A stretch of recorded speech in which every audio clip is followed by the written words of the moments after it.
Et c'est en fouillant pour essayer de trouver de l'information sur le navire de François Castillon que j'ai vu poindre d'un côté, dans une note en bas de page d'un ouvrage qui n'a aucun rapport là, avec l'histoire de la Nouvelle-France, qu'il y avait la famille de Longvilliers et qu'apparemment Robert avait été commandant à Trois-Rivières.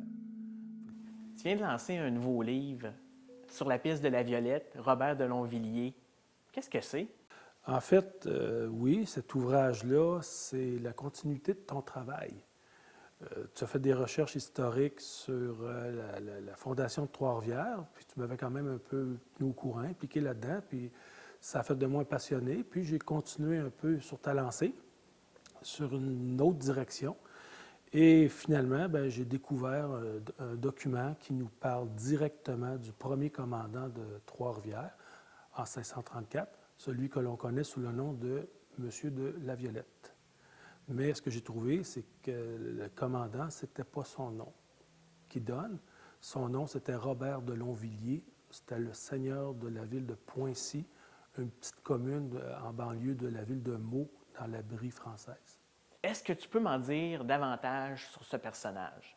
Bien, c'est donc un noble, puis un noble d'une famille qui était très liée là, aux armées, aux forces militaires françaises.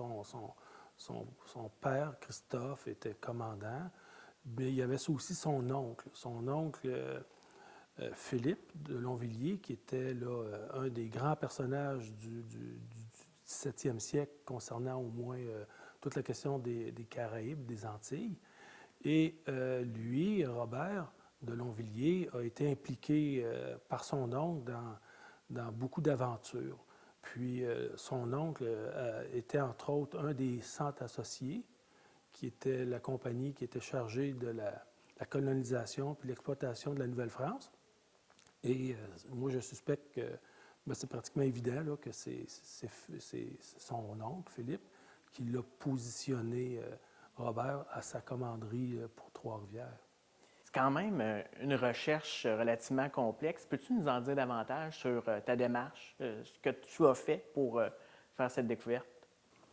Ma démarche, j'avais commencé, comme j'ai dit, à partir de ton travail, où tu pointais que le commandant de Trois-Rivières, M. de la Violette, avait certainement des connaissances en marine. C'est un marin pour venir ici à Trois-Rivières avec une barque. On sait que la navigation est périlleuse. C'est là-dessus que j'ai travaillé. Et je travaillais sur un personnage, j'avais identifié un des capitaines, François Castillon. Et c'est sur ce personnage-là que j'avais travaillé. Puis d'ailleurs, je sais qu'il est lié à Trois-Rivières, mais il n'avait pas été vraiment étudié. Et François Castillon, ben, j'étais rendu là, à essayer de découvrir des éléments sur la flotte pour savoir, en me disant ben, peut-être que son navire, François Castillon, s'appelle la Violette, d'où le nom. J'étais rendu là, et c'est en fouillant pour essayer de trouver de l'information sur le navire de François Castillon que j'ai vu pointe d'un côté, dans une note en bas de page d'un ouvrage qui n'a aucun rapport là, avec l'histoire de la Nouvelle-France, ben, qu'il y avait la famille de Longvilliers et qu'apparemment, Robert avait été commandant à Trois-Rivières. Puis là, je vois ça, puis la première chose que j'ai pensé, bien, Trois-Rivières, c'est Trois-Rivières en Guadeloupe, parce que toute la famille est liée à l'histoire des Antilles. Et j'ai commencé à regarder ça, puis quand j'ai constaté que en 1635, Trois-Rivières en Guadeloupe n'existait pas encore, c'était en 1640 ça a commencé à être colonisé. Je me suis dit, est-ce donc notre Trois-Rivières à nous? Là, j'ai eu des frissons. J'ai poursuivi la recherche.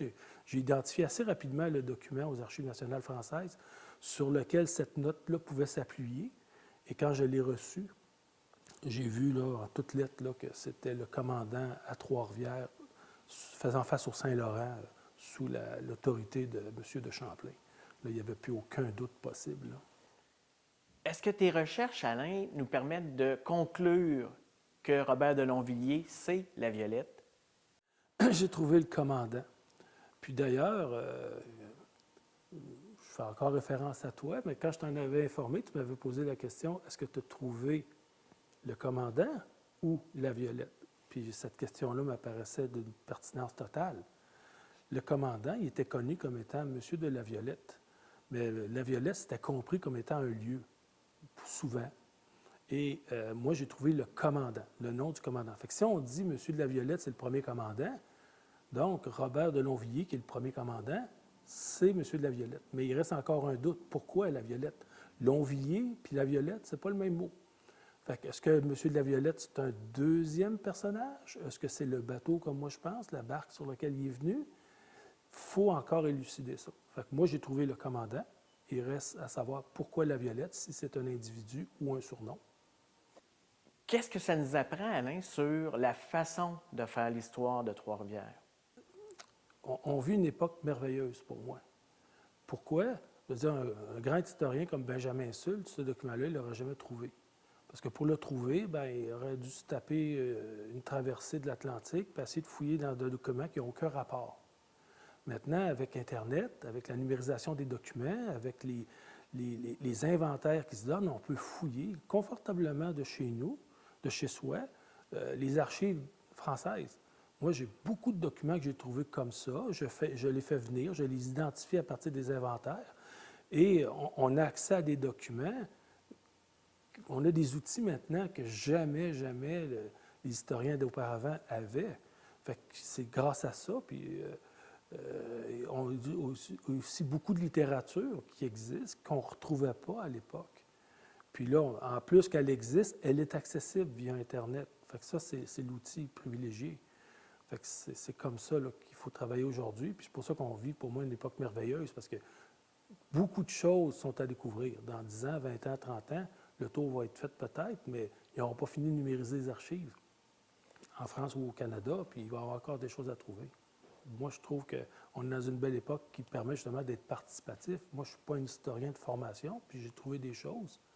Fait que sans dire que c'est à la portée de tout le monde, il faut faire des recherches, il faut s'impliquer, mais de laisser des portes ouvertes, de donner toute l'information. Moi, j'ai mis dans le bouquin tout ce que j'avais en main pour continuer les recherches, puis j'invite d'autres à poursuivre.